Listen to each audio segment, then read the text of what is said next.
The invitation arrived on a Tuesday, heavy cardstock embossed with gold leaf. Eleanor traced the calligraphy with a trembling finger. Her daughter, Sarah, was marrying Julian, the scion of the wealthy Sterling family.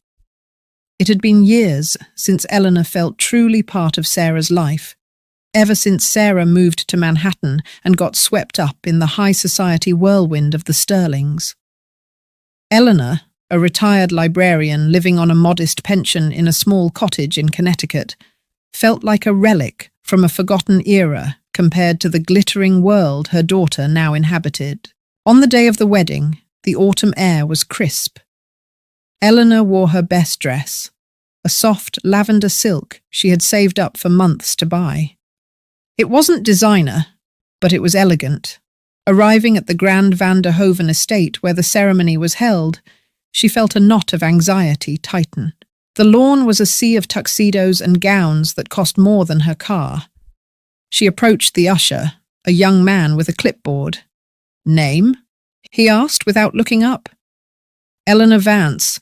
I'm the bride's mother," she said, a hint of pride in her voice. The usher scanned the list, frowned. He then flipped to the very last page. "Ah, yes, Ms. Vance. Right this way." He didn't lead her to the front row where the family sat. He walked past the rows of velvet chairs, past the friends, past the distant cousins, all the way to the back, near the catering tent, where the noise of clattering dishes and shouting staff was audible. "Here you go," he said, pointing to a folding metal chair set slightly apart from the rest.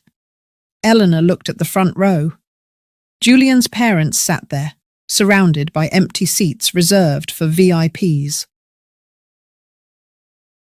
Sarah was nowhere to be seen yet. Eleanor felt tears prick her eyes. She wasn't just in the back, she was hidden, treated like an embarrassing secret.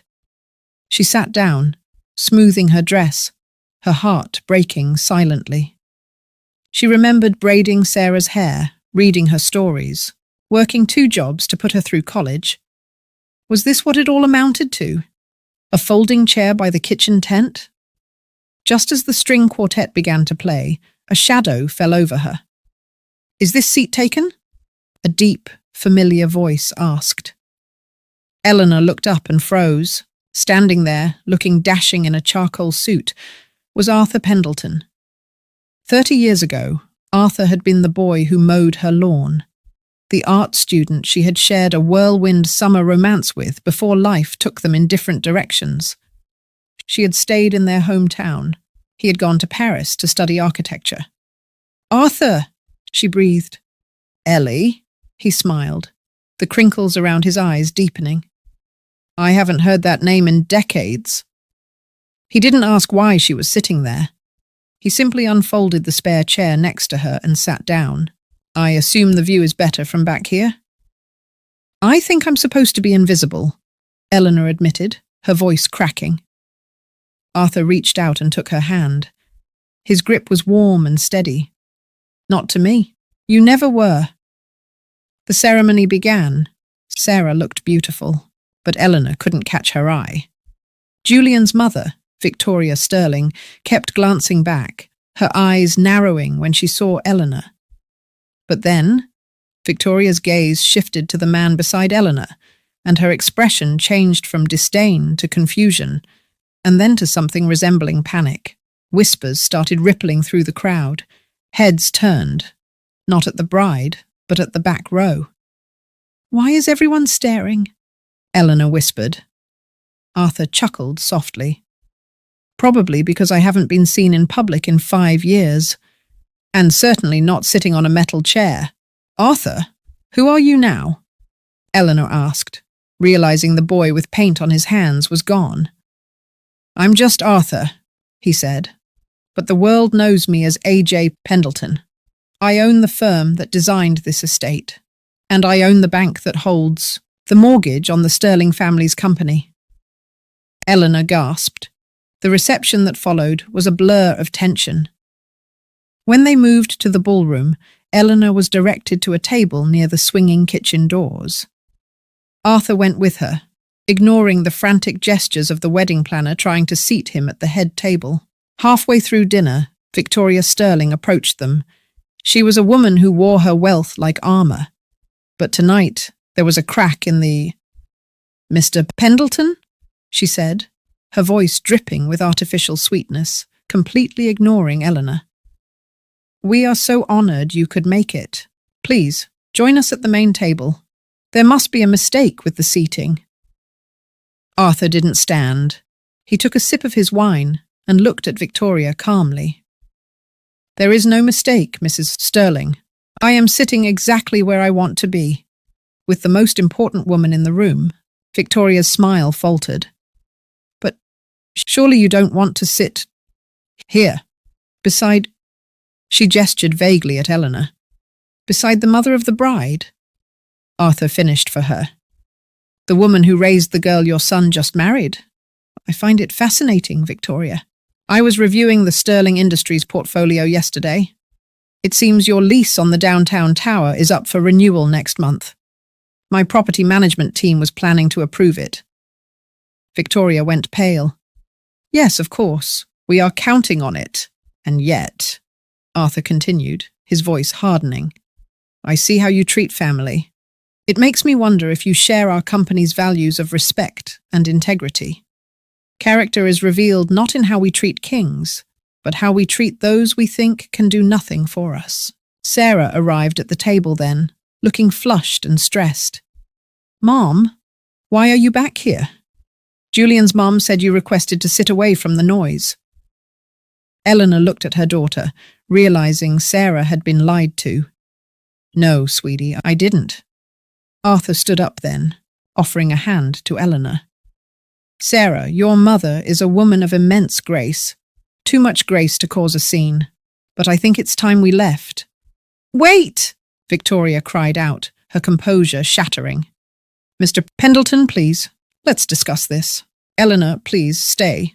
Eleanor stood up, feeling a strength she hadn't felt in years. She looked at Victoria, then at her daughter. "I love you, Sarah. I always will. But I won't be hidden away." She walked out of the ballroom, arm in arm with Arthur, leaving the stunned silence of the Sterling family behind. They walked into the cool night air, the noise of the party fading. "I'm sorry I ruined your daughter's wedding," Arthur said softly. "You didn't," Eleanor replied, looking up at the stars. "You saved me from drowning in it." They went to a small diner down the road, sharing fries and milkshakes like they were teenagers again. They talked for hours, catching up on 30 years of missed life. Arthur explained that he never married, that he had poured his life into his work, but he never forgot the girl who smelled like vanilla and old books. The next morning, Eleanor's phone didn't stop ringing. Sarah was calling, crying, apologizing. She explained that she had no idea about the seating arrangement, that she had fought with Victoria and Julian all night after Eleanor left. But the most surprising call came 2 days later. It was a formal request for a meeting at the Sterling Industries headquarters. Eleanor didn't want to go, but Arthur insisted he would be there by her side. When they entered the boardroom, Julian and Victoria were waiting. They looked tired. Victoria pushed a document across the table. It was a formal apology, written and signed. "We want to make things right," Julian said, looking ashamed. "We were wrong, disrespectful." Arthur leaned back in his chair. "Words are easy, Julian. Actions matter. The lease renewal is still on hold." Victoria looked ready to beg. "What do you want?" Eleanor spoke up for the first time. "I don't want your money, and I don't want your fake respect. I want you to know that my daughter is not a trophy to be added to your collection. She comes from love, from sacrifice. If you cannot respect where she comes from, you don't deserve her." She turned to Arthur. "Let them have the lease, Arthur. I don't want to hold anyone's livelihood hostage. That's what bullies do." "I'm not a bully." Arthur looked at her with admiration shining in his eyes. He signed the paper. "Approved. On a 1-year probation."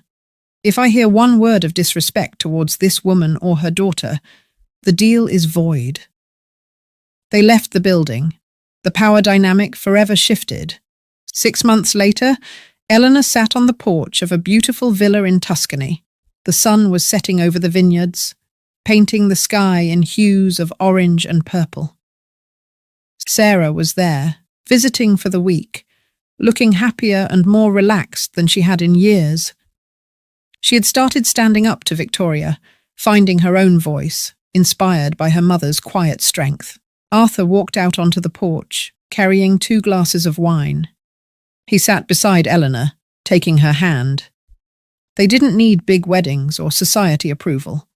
They had found their way back to each other, and in doing so, Eleanor had found herself again.